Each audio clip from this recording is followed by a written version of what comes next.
We're grateful for who God is. That list of names given, holy and mighty and all of that, that's just the beginning of things. When Jesus was jousting with the Pharisees, Jesus made it clear to them that when you start talking about me, you're talking about something that surpasses Abraham.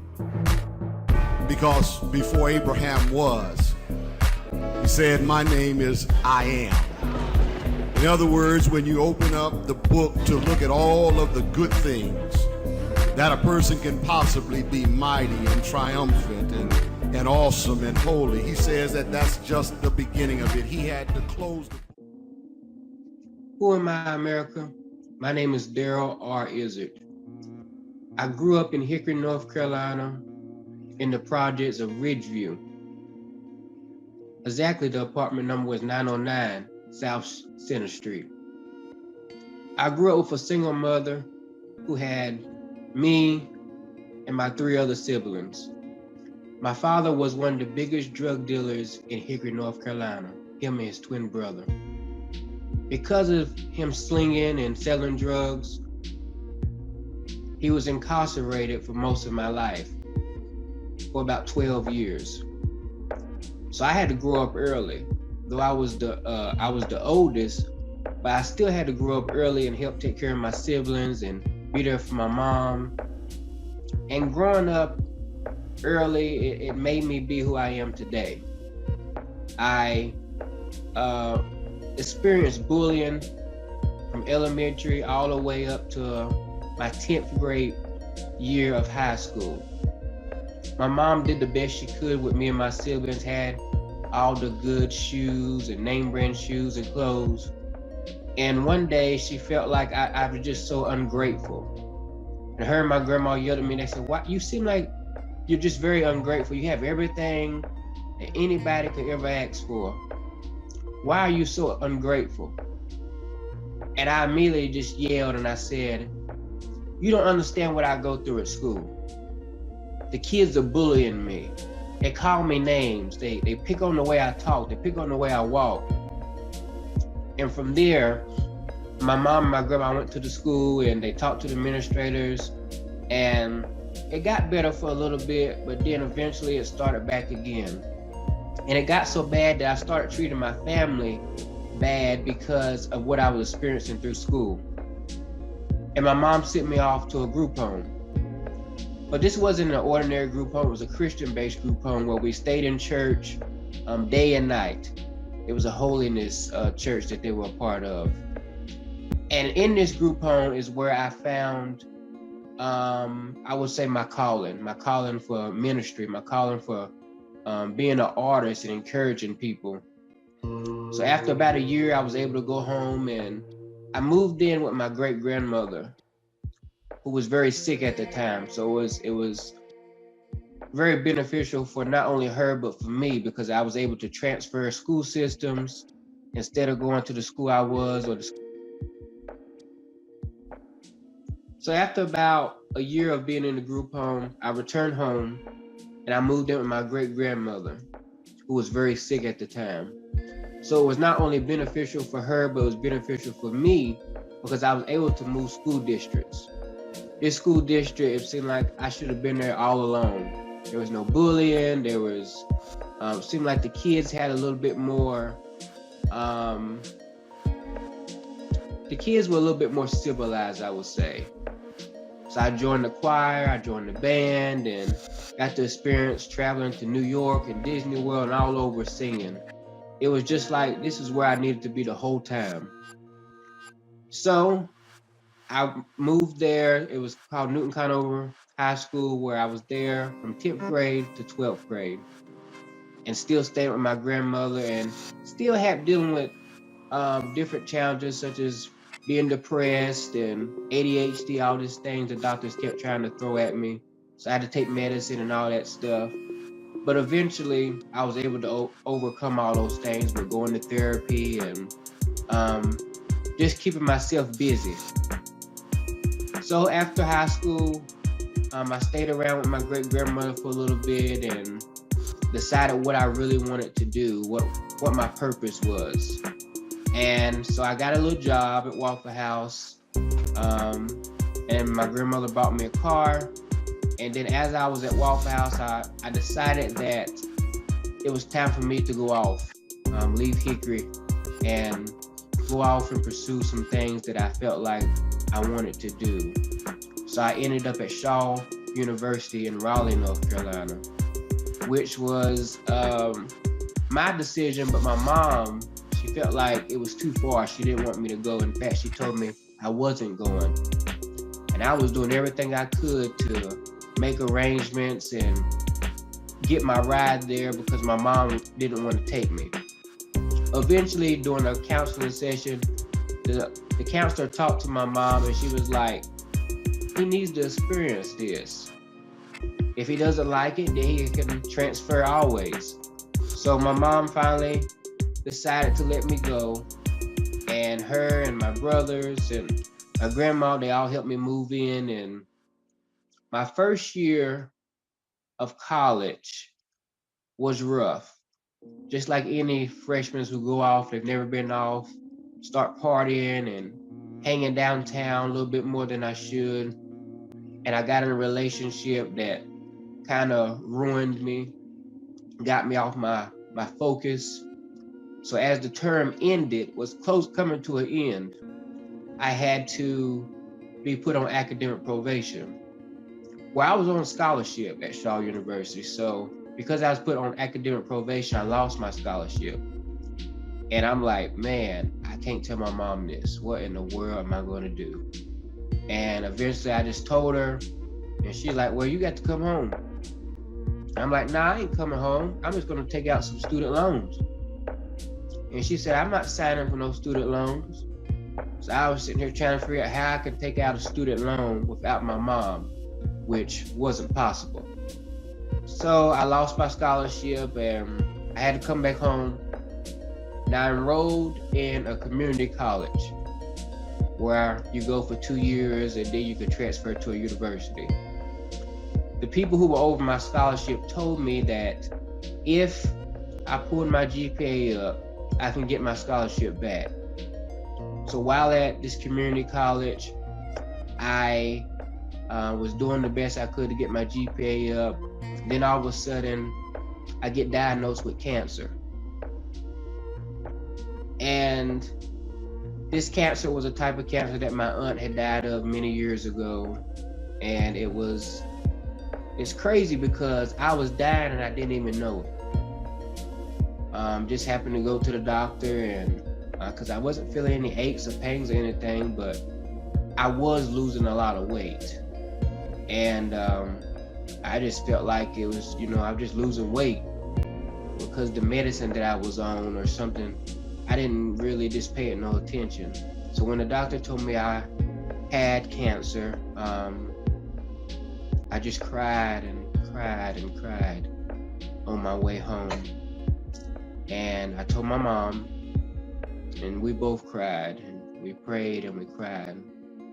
And for about 2 to 3 years, nobody knew except God, myself, the doctors, and my mom. We didn't tell a soul. And it was hard not telling anybody, but I didn't want any pity from anybody. I didn't want anybody to treat me any different. I just wanted to continue to live my life. So while having cancer, I was still in the community college, and I also enrolled in a theology school to get my biblical studies degree. So I'm working 2 jobs, going to 2 different schools, and dealing with cancer at the same time. Just trying to stay busy to keep my mind off of what I was dealing with. So eventually, I finished the community college with a 3.0, and shortly after I finished the biblical studies degree with a 4.0. So they told me that if I got my GPA up to a certain level, I would be able to go back and get my scholarship. So this time I got my scholarship back, but I did not go back to Shaw University. I applied to different schools, UNCG, John C. Smith, Livingstone, all these different colleges. I got accepted to all of them except Wingate that I applied to. Me and my mom went and visiting all these different schools and seeing what was best fit for me. And one of the last schools I got accepted to was Winston-Salem State. And we went and toured it, and just felt like I was at home the moment I walked on the campus. So I chose to go to Winston-Salem State. And at Winston-Salem State, I was then a junior because I transferred those 2 years of college with community college. And my major was business administration, concentration management. And the first year or so, or the first semester, I stayed to myself, just did my studies and stayed in my dorm room. But then as the next semester came, I came out of my shell a little bit more and met some people. Actually, there were some people from Hickory that was there who I connected with. And I started joining clubs, the choir and business club and African American club, all these different things I was joining just to kind of get familiar with the school and what they're all about. So eventually I joined a fraternity, Phi Beta Sigma Fraternity Incorporated, which was something that really helped me develop as a young man, older in my teen years, I would say.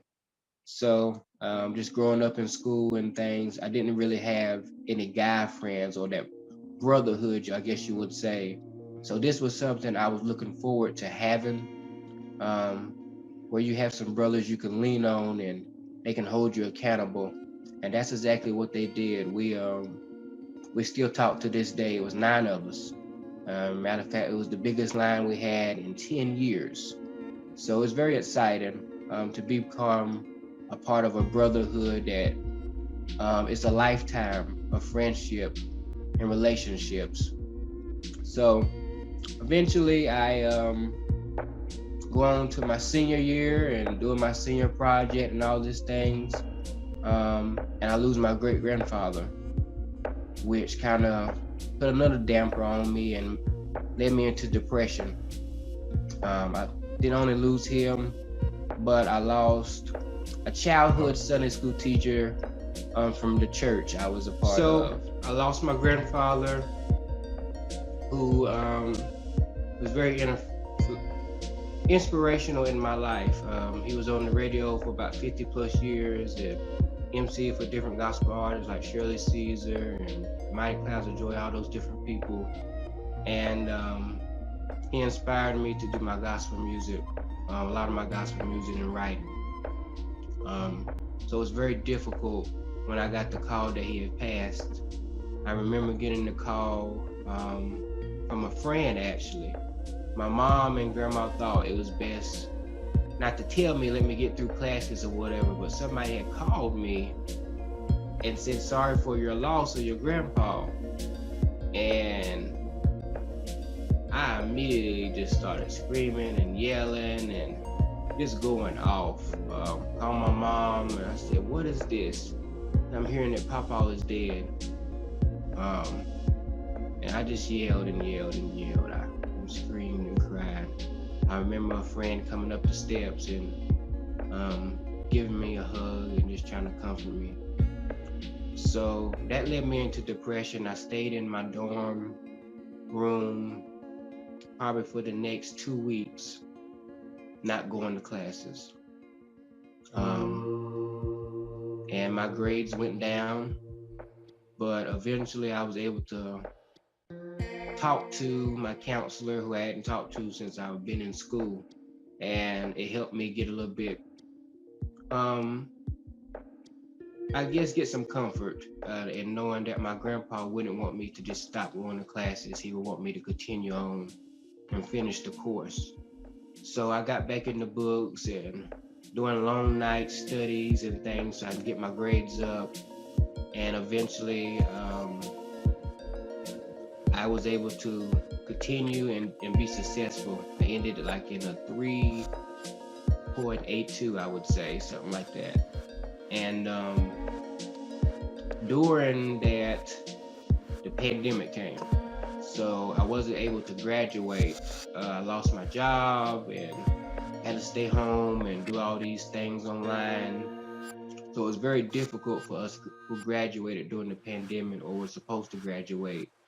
And that led me into depression a little bit as well. And then just trying to find a job right out of school. But during the pandemic, everybody was saying they want a hiring freeze, hiring freeze, hiring freeze. So I had to stay home, go back home and stay home a little bit and get another job at Bojangles just to make some money. And eventually I saw a job on LinkedIn and I applied, which was in Raleigh, North Carolina, as a HR associate, which was kind of what I was doing on the job I lost before the pandemic.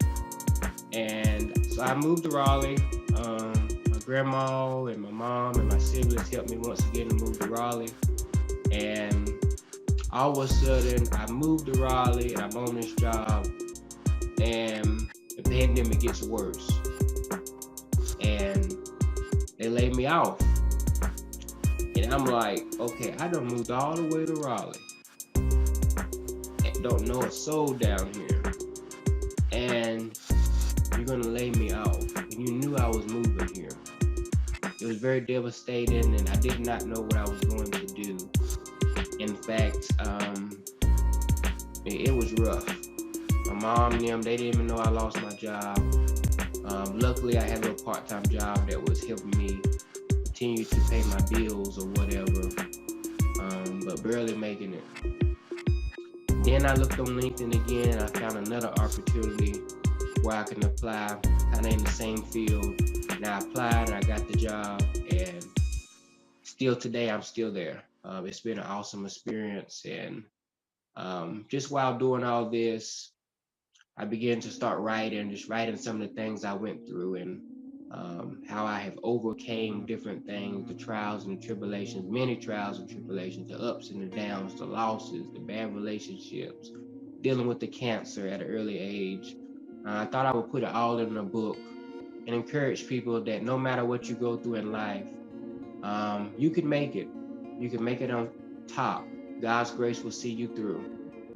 So all that is in this book that I wrote entitled Overcoming Opposition, and just basically just trying to encourage people to keep on keeping on no matter what. Because life is hard. Life is real hard, and people my age or younger, they're dealing with different things that our parents or our grandparents dealt with. It's very, I would say, it's some rougher stuff than what they dealt with. So it's easy to fall off balance and get unfocused, but we got to stay the course no matter what. So I'm hoping that when somebody reads this book, Overcome Opposition, that it will help them to get back on course and stay focused. And also that goes along with my new music single, Don't Give Up on God. Basically saying the same thing, don't give up no matter what you're going through, because God won't give up on you. It's both of these things came during a very difficult path in my life, because I lost my great-grandmother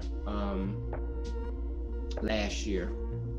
So just putting a lot of tears and sweat and everything that I've been dealing with for the loss of her is in this book and in this song, Don't Give Up on God. My grandmother was my heart. I always tell my people I loved my mom, but my great-grandmother was truly my heart. So it's been very difficult navigating this life without her. But because of God's grace and the abilities He gave me to write, I thank God for that, just being able to write and put my thoughts down on paper or in music, and it's been helping me get through. I still have my bad days, but the music and the writing has really helped me get through. Yeah. So who am I, America? I'm Darrell R. IZARD, a recording artist, an author, a minister, motivational speaker, and it hasn't been easy. I had to go through some things, but as I said in my trial sermon, you have to go through a process to get to where you're trying to go in life. And my process was difficult.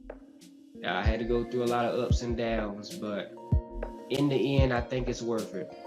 Even all the losses and all the gains and all the bad relationships, even the cancer, it was all a part of my process.